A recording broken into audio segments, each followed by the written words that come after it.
మనోయజ్ఞ శాస్త్రమును ఖండించిన గ్రంథము, తల్లి గర్భము నుండి మాత్రమే జననము, మానవ సమానత్వము బోధించిన గ్రంథమా, ఓ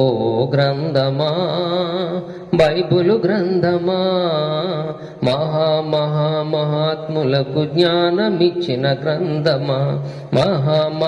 మహాత్ములకు రక్షణిచ్చిన గ్రంథమా, ప్రభు యేసు జన్మమును ప్రవచించిన గ్రంథమా, కన్యయైన మరియ ద్వారా రక్షకునిగా జన్మించే పవిత్రుడు నిర్దోషి ప్రభు యేసని తెలుసుకో, ఓ గ్రంథమా బైబులు గ్రంథమా, మహాత్ములకు జ్ఞానమిచ్చిన గ్రంథమా, మహాత్ములకు రక్షణ